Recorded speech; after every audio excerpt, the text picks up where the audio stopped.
indeed God is present here and now. And in the awareness of God present, let us pray.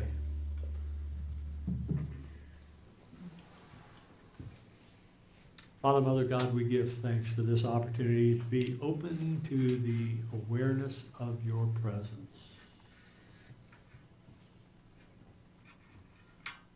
We allow your love to flow through us. We allow your love to reach each and every aspect of our being. All of the dark corners, all of the bright spots, evenly bathed in your love. We allow your love to flow through us into this moment, touching and blessing each and every one in our presence.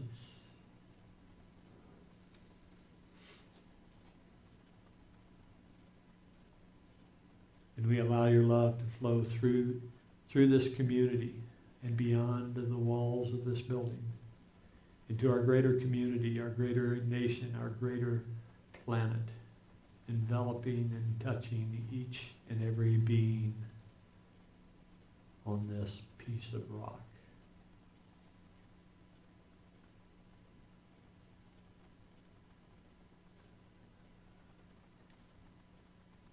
And in allowing your love to flow through us, we realize that we are lifted, we are transformed, we are blessed in every way. And for this, we give thanks. And so it is that together we say, Amen. We'll throw off the basket. You may recall that we have been speaking for several weeks about the Jungian work of working with the shadow. We have, as we head into this Advent season, which starts next Sunday, in the Unity teachings, you'll recall that Advent is about the arising of, or the preparation for the arising of the Christ light come Christmas. And we have been working over the course of the last several weeks with the shadow. We've talked about the shadow as being that aspect of personality that we have shoved from the persona into the forgotten or denied or ignored aspects of our consciousness. And that transfer of the undesirable aspects of persona into the shadow creates a schism in our own consciousness that creates an obstacle to our coming into the realization of our wholeness. And coming into the realization of our wholeness is really what the arising of Christ light is about. And as we look at, you'll recall over the course of the last, not that one, over the course several weeks ago, I used this illustration of the persona and the shadow. The persona and the shadow are, before our intentional work with it, are separate. But as we begin to acknowledge that there is an aspect of self that has been shunted, that has been ignored or denied, then we begin to open ourselves to the resolution of the shadow with the persona. The resolution is in the activity of identifying and acknowledging and then owning aspects of shadow. And I've talked to you about how you identify those aspects of shadow that need to be brought forth. It's based upon the hot buttons that you encounter. And I've used several examples of hot buttons that I have encountered, and I think the most recent of which was the experience of having someone lie to me. It causes me great distress. Frankly, it pisses me off. And so we have this aspect of shadow, which I revealed last week was probably caused by my lying about my completion of my degree back in days when I was to be hired at IBM. And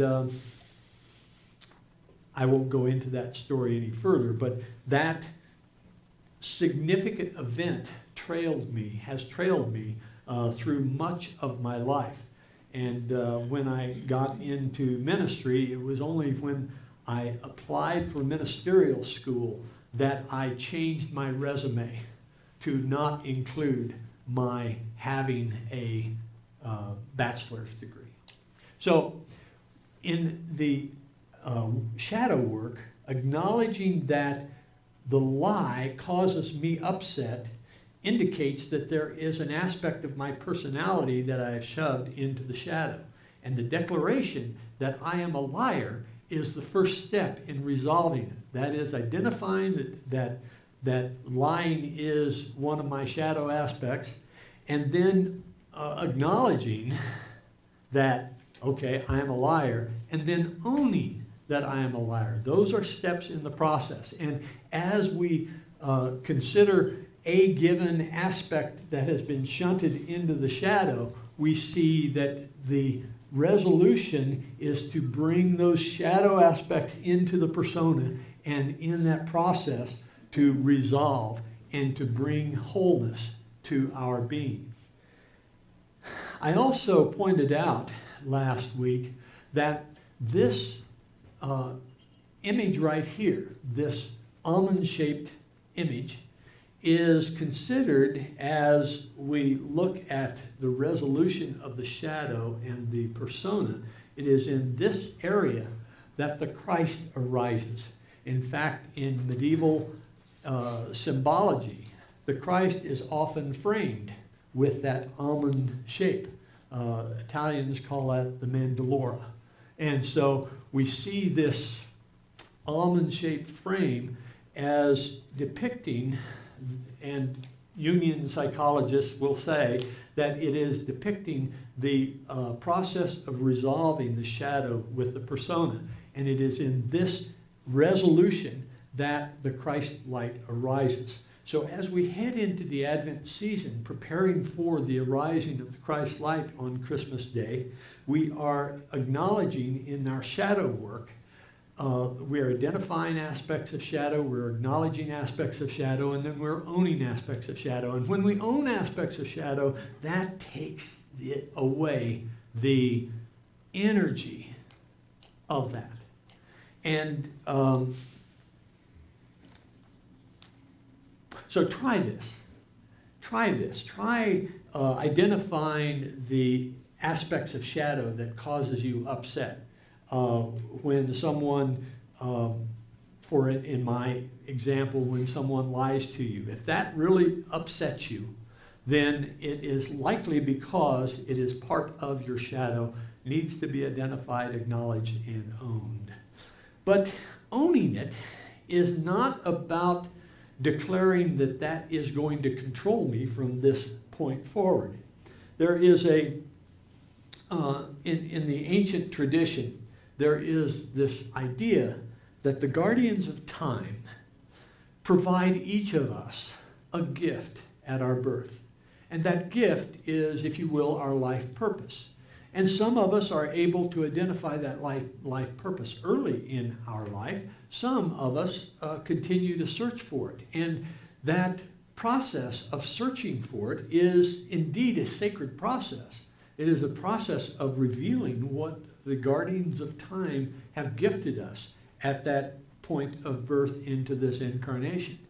So this process of identifying our shadow, identifying our shadow aspects, acknowledging and owning them, is part of the resolution of the shadow, and it is in the resolution of the shadow that we're able to hear what our life purpose is. We're able to delve into that inner sanctum and hear that guidance of where we are to go. What is our life purpose? So, our objective in shadow work is to arrive at a place where we are more peaceful, our life is more fulfilling, our relationships are more loving, and we are connected with the all that is all. In being connected with the all that is all, by definition, we are connected with each other.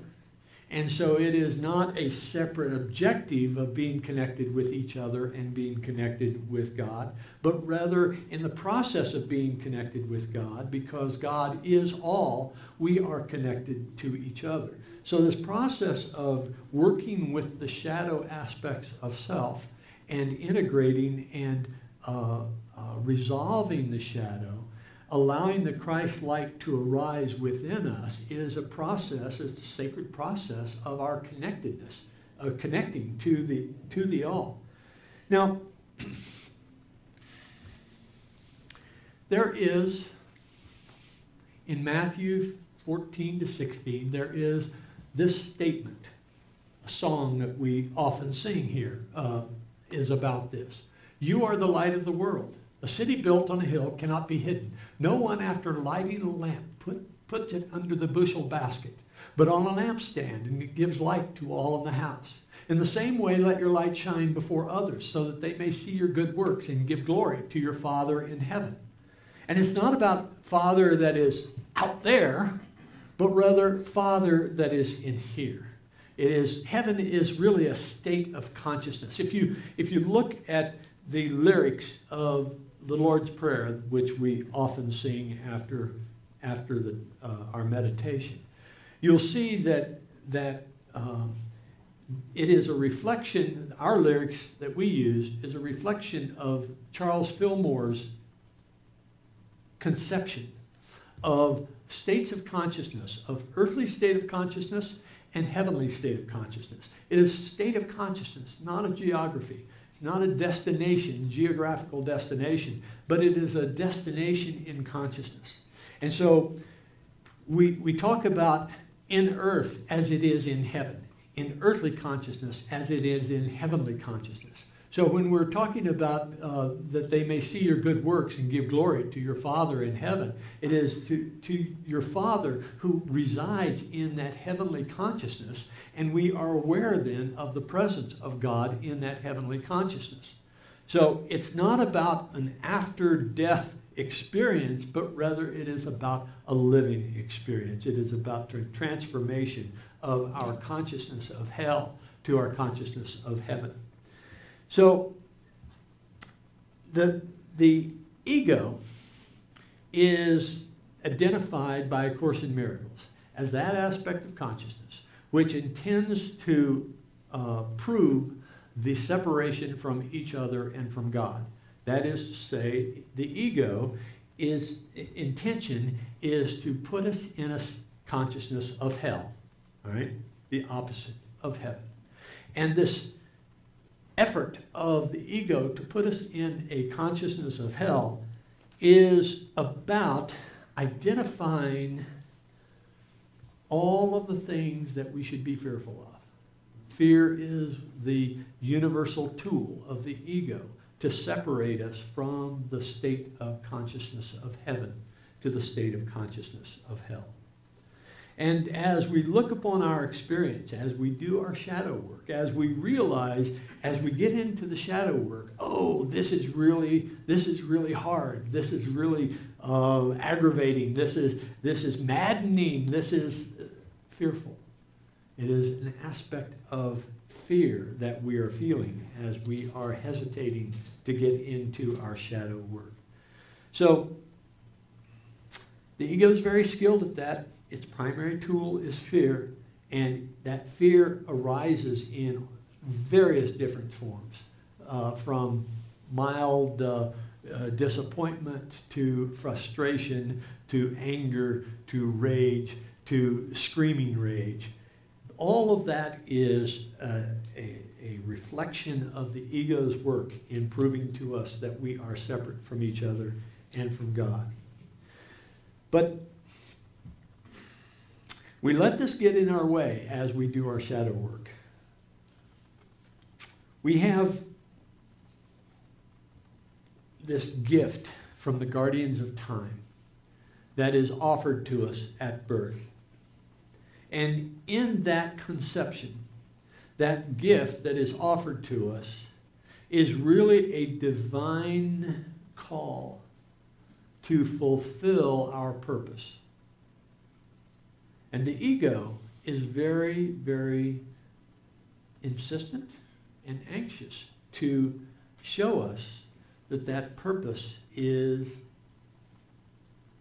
irrelevant, to hide it from us, and to hide it from us in ways that these may be familiar to you.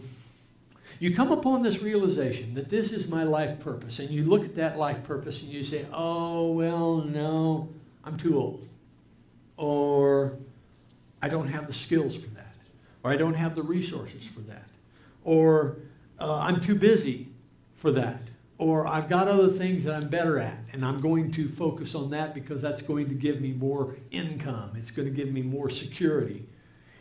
It's all about fear keeping us from pursuing that identified life purpose.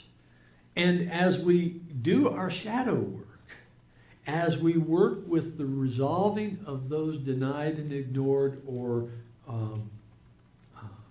forgotten aspects of self, as we resolve that into the persona, that shadow into the persona, we are given the opportunity to look upon that divine gift from the guardians of time and to realize that as we pursue that divine gift, our life fulfillment will expand. Our relationships will become more loving. Our opportunities for experiencing joy, spontaneous joy, becomes more, not just more likely, but more certain. There is, several weeks ago I used this quote from Marianne Williamson, and it says, our deepest fear is that we are powerful beyond measure. It is our light, not our darkness, that most frightens us. Your playing small does not serve the world. There's nothing enlightened about shrinking so that other people won't feel insecure around you. This idea that we have a modesty about declaring our light, about revealing our light, about showing our light. It's truly like we're taking a bushel basket and we're placing it over this light that we have because we don't want people around us to feel insecure. We don't want people around us to declare that we are arrogant. We don't want people to consider us to be not in the mainstream. Yet, it's the declaration of our light, it's the declaration of our Christedness, which is essential for us to show others around us that indeed they are also light. You're the light of Christ, and you're the light of Christ, and you're the light of Christ, and you're the light of Christ. You too. You too. I mean, I'm not going to take the responsibility away from you. You are also the light of Christ. We are each the light of Christ, and it is up to each of us to reveal that. It's up to each of us to notice that when we let ourselves open, when we drop our defenses, when we engage strangers on the street, when we make someone smile for various reasons, whatever it is, but when we make someone smile, I was let's see, where was it yesterday? I was in a shop, and I was at Costco, and the sacker, the boxer, she liked my hat. She complimented me on my hat, and I was about to compliment her on her smile because she really did. She had a radiant smile, and she said, "You know, I really like your hat." And I said, "Well, you know, I was going to compliment you on your smile, but I won't now because I don't want to make you feel that I'm just trading compliments with you." But that made her laugh. And that idea of making someone laugh, bringing someone's spirits up, allowing them to enjoy the moment, even though the last moment and maybe next moment not going to be quite so enjoyable, but our opportunity to lift someone up in a given moment is part of our purpose. It is allowing us to open ourselves up to connectedness. It's allowing us to lift and to engage and to affirm the divinity of each and every person we encounter. So this process of acknowledging the work of the shadow and engaging the work of the shadow so that we may open ourselves up for the arising of the Christ light in this space of the integration of the shadow and the persona. Allowing that to work, to be part of our process, is truly a sacred task.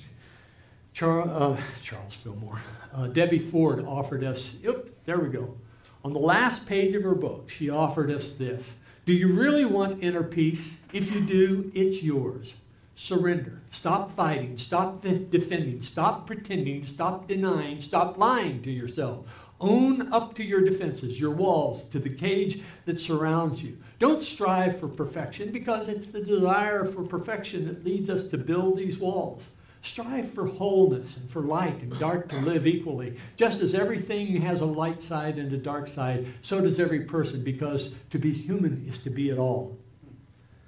Someone several weeks ago asked me about the idea that there is, that acknowledging aspects of shadow are going to interfere with her work with denials and affirmations. And that comes from, I think, from a misunderstanding of what denials and what the dynamics of denials and affirmations are about. And I just want to address that briefly here so that you don't have that obstacle in front of you in terms of working with the shadow. A denial is not the declaration of the absence of something, but it is a declaration that the power that you have invested in something does not control your destiny. The power that you have invested in something is just your choice, and it is not a declaration of your destiny. Rather, the denial is to say that that which I have believed no longer holds sway in my determining my future. And it is my determination, right? It's not something out there. It's not something anywhere that determines my future. I am the master of my own ship. So the denial is about declaring that a belief that I have had that no longer holds sway. Now, how does that intersect with this shadow work? We identify the shadow. We acknowledge that it is part of us. We own that it is part of us. And now we deny that it any longer has power over us. Okay? And that's the whole point of the shadow work, is that we integrate these denied, ignored, repudiated aspects of self, and we own it so that we can then say that no longer holds sway on my destiny. And the affirmation then that comes in to follow that is to affirm what I am to be, what I can be immediately, how I can relate immediately. So the denial follows the owning of an aspect of shadow, and the affirmation follows the denial. So, in my example of lying being my hot button, I own that. I am a liar. Okay? That is something that I recognize about something that I have done in my past. And it still holds sway. Why do I know it holds sway? It holds sway because it makes me angry when someone lies to me, right? Okay. So I declare I own that. Now I deny that that has power on me, over me any longer. And in denying that it has power over me, I am integrating that aspect of shadow. Do you see that? So the affirming is that I am an expression of truth. I operate in integrity. What I say is what I understand truth to be. I may be wrong, but nonetheless, it is a reflection of what I understand truth to be. So that process of identifying, acknowledging, owning, denying, and affirming is just a continuation of the transformation of this aspect of shadow to a process of being that I declare for myself and commit myself to. Does that make sense? I'm really glad that we have comfortable chairs now, because at least you don't wake up with a sore neck. Okay, so when we have this sacred work of processing the shadow, we can realize that this is something that allows me transformation. It's not about translating a moment to be better. It's not about translating a situation to be more confirming to my ideas, but rather it is transforming how I am in the world. It challenges me, but nonetheless, it is part of my growth. And the wonderful thing of it is that we can choose to grow. We can choose to transform at our own speed. We'll have our meditation. As we come into our meditation, let us come in with, I cast all my cares. It is in this moment to open ourselves to the realization of our connectedness with God.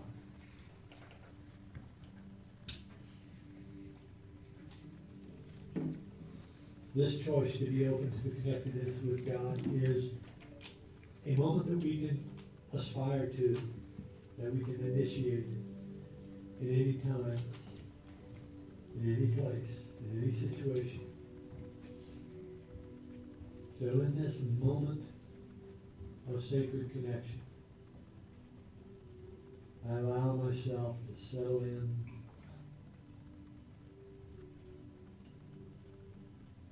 and glorify this moment.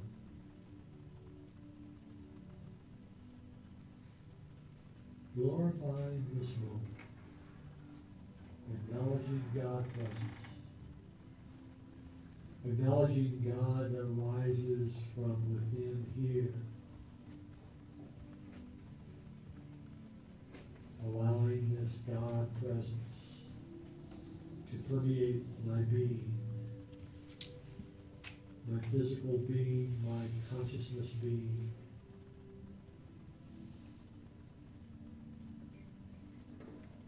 Feeling myself quiet.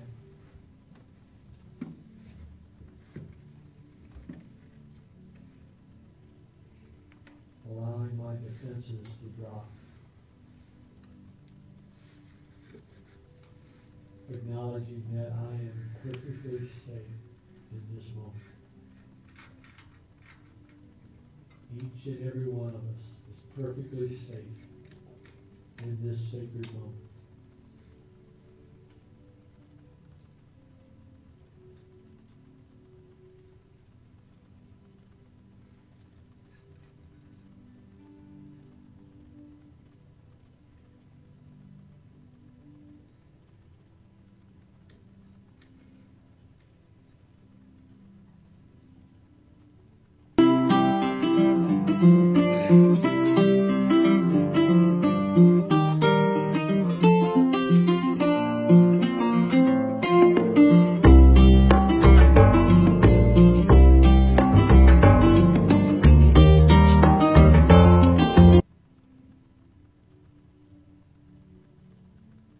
As you let go of goals and objectives,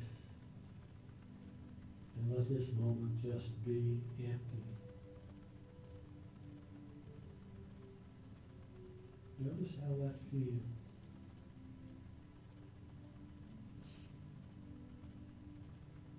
Tending to your feeling in this moment is truly a centering now process. Noticing your feelings is a perfect way to come into the here and now.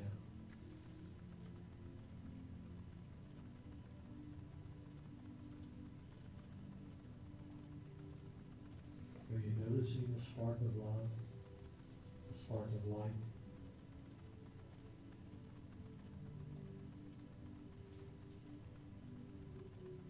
Allow that spark to build into a flame.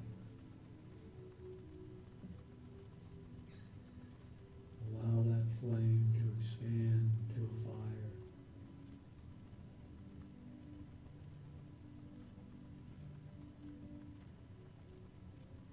And allow that fire to grow to an inferno. You are the light of the world.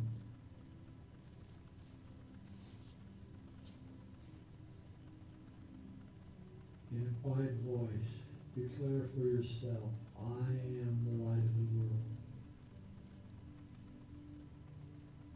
I am the light of the world.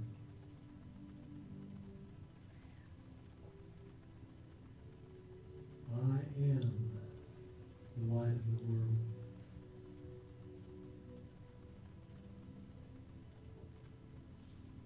Perhaps in not so quiet a voice. Let's hear it. I am the light of the world. I am the light of the world. I am the light of the world. I am the light of the world. I am the light of the world. I am the light of the world.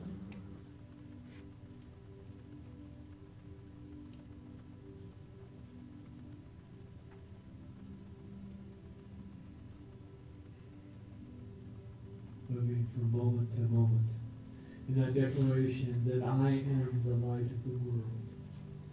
Moments transformed. Lives changed. Connectedness expands. And as we come back to this time and space, let us come back sharing the words of the Lord's Prayer.